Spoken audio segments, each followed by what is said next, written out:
Bado unanitusi. Unanitusi Dekan. Una sekunde 50 tu na kusali sala zako za mwisho.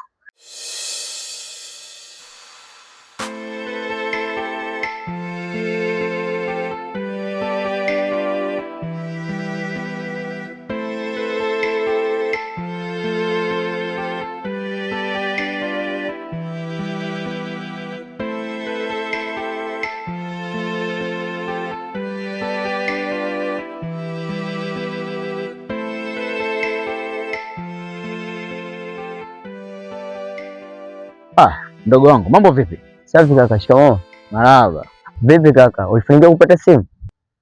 Bana, nilipata kwa mtu hii hapa, ndo nipo nakatumia haka. Okay, basi sawa, hamna shida. Hivi kumbe unaishi mitaa hii? Hapana. Mimi naishi kule mbele. Sema nilikuwa nataka nipite kidogo hapa. Kuna nyumba moja iko hapo chocho kidogo hapo, wanaishi wadogo zangu. Unaona kwa nataka nini? Wapite kidogo niwasalimie hapo, then niendelee na safari. Maana nyinyi nyumbani kwetu ni kule. Vipi na wewe? Hii ndo mitaa yako Nyumbani kwetu mimi ni hapo nyuma hapo kwenye nyumba yenye geti jekundu. Lile geti jekundu lile. Sawa.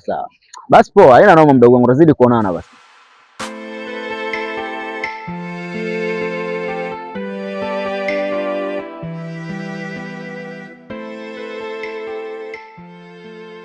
Nisikilize Mchilo. Mimi sijahusika kabisa na kifo cha mama yako. Kama ningekuwa na nia ya kumuua mtu, basi ningeanza kukuua wewe. Lakini sikuweza kufanya hivyo. Kwa hiyo hata kwa mama yako, mimi nilinyoosha tu mkono wangu, lakini sikumuua. Waliomuua ni watu wengine na mimi nilikuwa nikiwatafuta. Mwisho wa siku nikawajua. Kwa hiyo nielewe. Hebu tukae chini nikwambie ni wakina nani wahusika na jambo hilo, na wala sio mimi. Mimi sijaua mtu. Dakika 50 nilizokupa zimeisha.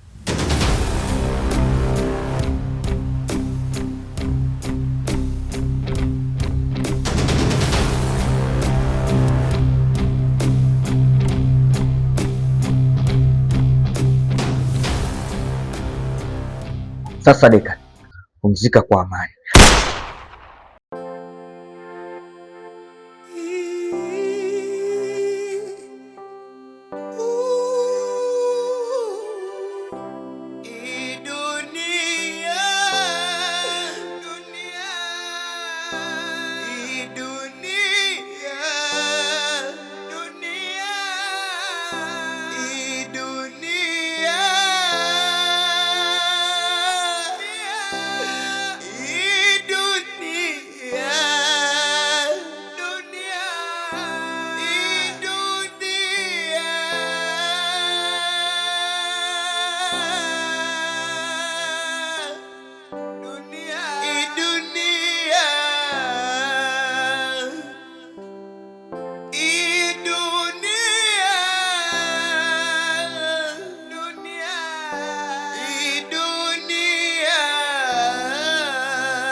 Rebeka mdogo wangu, nilikuwa napita njia ya hapo kwenu hapo. Sasa nikaona si vyema nipite niwasalimie. Fina naye akaniambia ndo huko chumbani, si unajisikia vibaya na umefika muda sio mrefu. Anasema si umemwambia kifua kinakuuma. Ndiyo kaka, kifua kinaniuma ila sio sana. Ila ngoja nikwambie kitu, Mchilo alitaka kukuua.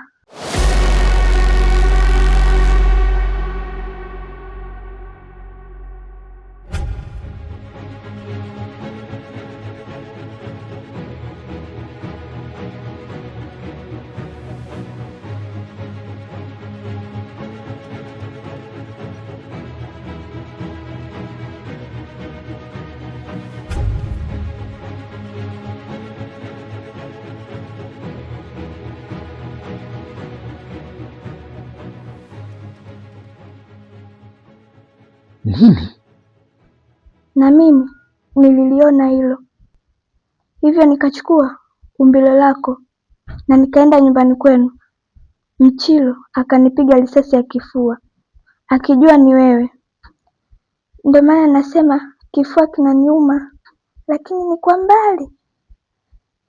Rebeka mdogo wangu, kwa nini umefanya hivyo? Unajua kama hiyo ni hatari sana. Je, kama angekuua? Nilikuwa najua dhamira yake, ndio maana nilijipanga na hilo. Usijali kaka, sijaumia sana. Yaani ni msukumo tu wa risasi. Yaani nasikia maumivu kwa mbali, lakini usijali kaka, nitakuwa sawa. Naomba nikuulize kitu mdogo wangu. Kwa nini alitaka kuniua? Ni kwa sababu tu bado anahitaji apate sehemu ya urithi wa nyumbani pale, au kuna kingine?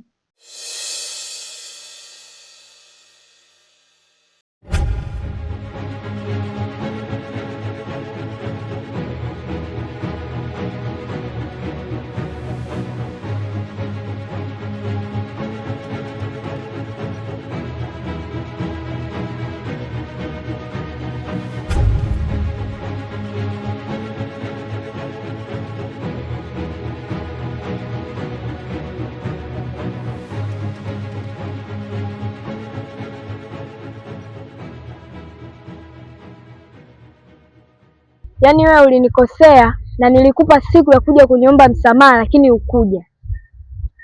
Hivi wewe unanichukuliaje?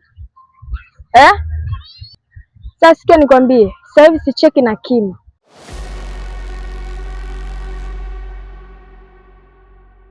Sasa hivi mtu yote ambaye amenikosea lazima nimpe adhabu. Sasa na wewe, kwa kuwa nilikupa siku ya kuja kuniomba msamaha, haukuja, na wewe nakupa adhabu, utaitumikia mpaka nitakapokutoa mimi.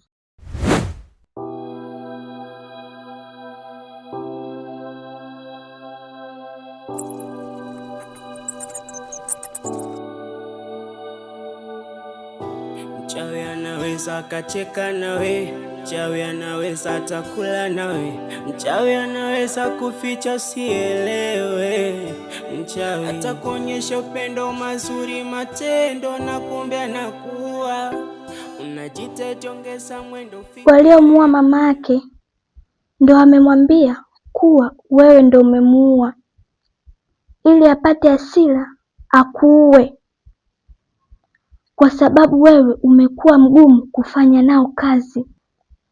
Na aliyemwambia hizo taarifa ni mdada anayeitwa Mishi.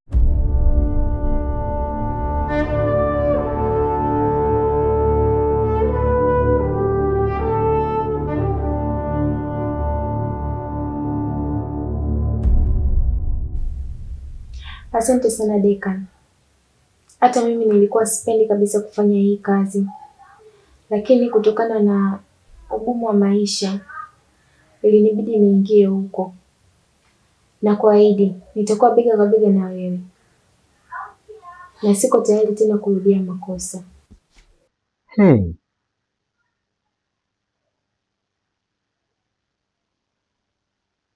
Kweli jasiri haachi asili, kwa sababu Mishi nilimkamata, ila nikamsamehe, nikamwacha endelee na maisha yake.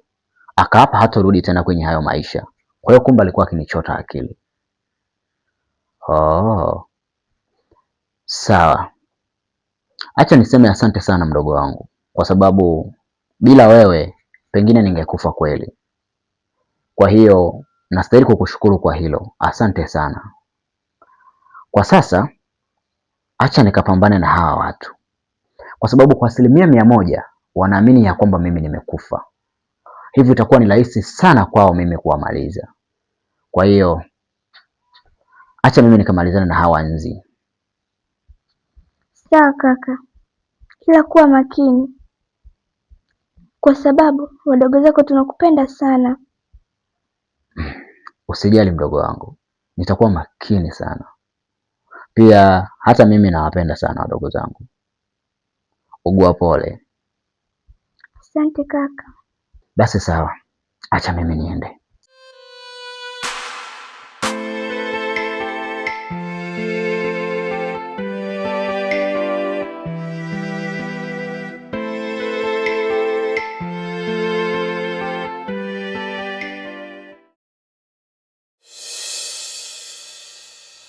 Mkuu, Mchilo ndiye jemedari, hivyo basi mwambie Kale usiandae mzigo.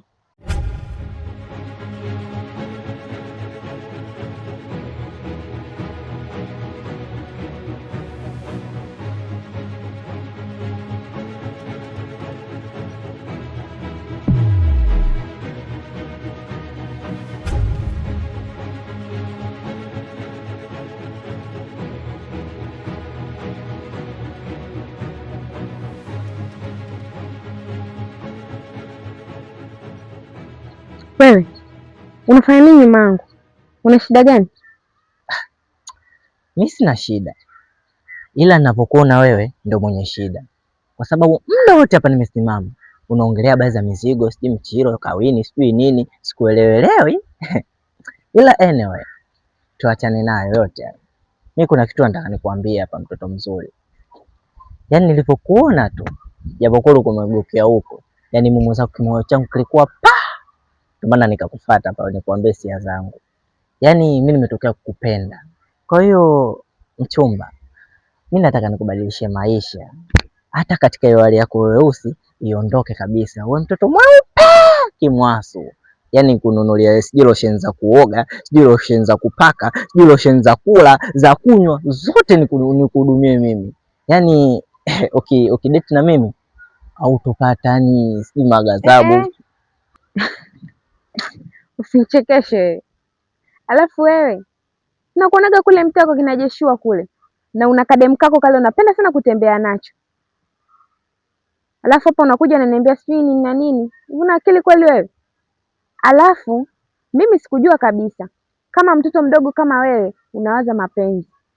Uko sawa kweli wewe kiakili? Unaona Pinki sana voniharibia. Sikia Cheusi, usione wivu. Mimi ule sio demu wangu, kale kadogo changu tu cha hiari nimekiokota na kilelea tu. Sasa pale unapokiona pale kina ujauzito kitumbo, ndio maana unakiona kitumbo kama kinataka kukua fulani hivi japokuwa kiflati, ila pale ana ujauzito. Kwa ile mimba yake imetoka kunikubali mimi Nsambo ya taifa, ila mimi sina mahusiano naye yoyote yale. Mimi kwa hiyo sioni haja ya kuona wivu. Mimi simtaki yule, mimi nakutaka wewe hapo. Tupate mtoto fulani hivi, mtoto festani, katoto cheupe. Afu tukaite chakoli. Haya sasa, tuseme nimekubali.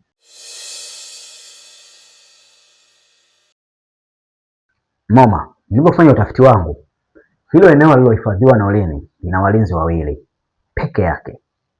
Mlinzi wa kwanza ni ule wa getini. Mlinzi wa pili yupo ndani kwenye mlango wa kuingilia mle ndani kabisa. Yule ana kazi ya kuwa anazunguka nyumba yote kuangalia kama kuna mtu yote ameingia. Halafu kuna mtu wa tatu. Huyo mtu wa tatu ni mpishi ambaye anawapikia wale watu wote, ikiwemo na kumpelekea chakula Nolini. Sasa basi, tutakachokifanya sisi, tutaruka ukuta.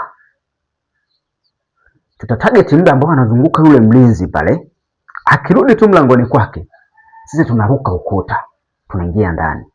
Halafu tutakachokifanya, wewe utachukua jiwe, utaenda upande wa pili wa nyumba, halafu na mimi nitakaa upande huu wa nyumba. Sasa tutahesabu 1, 2, 3, kisha wewe utarusha jiwe lako bila kuonekana. Yule mlinzi anayekaa mlangoni, ina maana lazima atahisi kuna kitu kimeanguka kule. Kitendo cha yeye kuangalia lile jiwe lilipoangukia, tayari mimi nitamvamia na kumalizana naye kimya kimya, pasina yule mlinzi wa pale nje ya geti kusikia chochote. Halafu wewe utaingia ndani kumchukua Nolini, kisha mimi nitaanza kudiri tena na huyu mlinzi wa getini ili asitoe taarifa au kuita msaada kwa watu wengine. Sawa. Vipi kuhusu huyo mpishi? Anatakiwa kubaki salama au na yeye nimmalize? Huyo mtoto tukizaa si atakuwa mkaa, maana wote weusi. Nisikilize, unavyoniona mimi mweusi hivi wa ngozi, sijui uso, uweusi sio asili yangu. Mimi asili yangu huko Mumbai, India. Bara la Asia, nilitoka huko kukaja huku kufanya utalii Bongo. Umenielewa? Tunaenda step by step. Nilitoka huko wapi? Asia nikaja huku kufanya utalii Bongo. Sema bahati mbaya nikadondoka pale Ngorongoro. Mimi na wenzangu 16 tulikuwa kwenye ndege. Sasa wenzangu wote walikufa. Mimi peke yangu ndo nilinusurika. Tena kunusurika kwangu kwa ujanja wangu mwenyewe, nilitoboa singbodi ya ndege, nikapita chini kule. Baada ya kupita chini kule, bahati mbaya sasa nikazilai, afu kule chini ndo kuna engine kila kitu. Sasa ule moshi wa engine ule ukaja ukanibabua babua uso, ndio maana nimekuwa mweusi. Sio, unielewa? Na hata hizi nywele zangu unavyoziona sio za Kihindi. Ule moshi wa engine ule kuna kitu kinaitwa air condition. Air condition ndio ikafanya nywele zangu hizi zimenywea. Ila mimi asili yangu ni Muhindi, mtoto fulani hivi urojo mambo ya kachori, siji chori, chupke sapnoki. Kwa hiyo mimi sio mbongo, jina langu mimi ni Frank Khan Babu Haki. Ndio jina langu.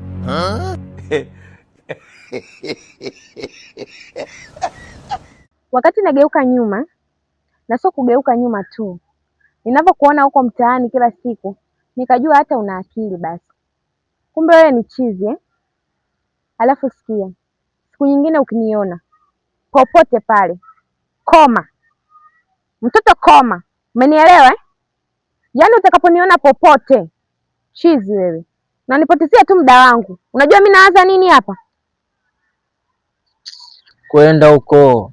Ndio maana mweusi online una soko, hata kumtani una soko. Mwangalie, mimi nitaka kukustiri tu, hata sikutaka kukupata ujauzito wenyewe. Mimi ni Muhindi wewe, chori sapnoki, babu haki, kurukwati. Macho kanjegelo. Sasa mimi napenda wanawake kama nyinyi babu. Mimi wanawake wangu mimi najua wenyewe, mtoto mamiki, mtoto sestraini, watoto wakai Bongo. Yule mdada wa ndani nilivyokuja kuchunguza ni kwamba naye katekwa, anatumikishwa kwa kutishwa ya kwamba atakaposema ukweli kinachoendelea katika hiyo nyumba au akajaribu kutoroka, wazazi wake wote huko kijijini watauawa. Kwa hivyo basi tunapaswa pia naye tumpe uhuru, maana sisi ni kama waokozi kwenye ile nyumba. Tutamwokoa mtu wetu, kisha tutamwokoa na yeye. Hiyo inamaanisha usimzuru kwa chochote, ila tutaondoka naye. Sawa basi, ngoja nimalize kula, twende kazini. Ila na kitu kimoja hapa nataka nikwambie. Mpango wangu ni kwamba tukitoka kule moja kwa moja hatupaswi kurudi hapa nyumbani. Tunapaswa tufikie moja kwa moja kwa Merimela, maana ile ndio sehemu salama ya kukaa binamu yangu Norini, wewe na hata huyo mdada ambaye tutakuwa tumemchukua kama ikiwezekana. Nitaenda mimi siendi kwa Merimela, kwa sababu moyo wangu hauko tayari kwa sasa kumuona.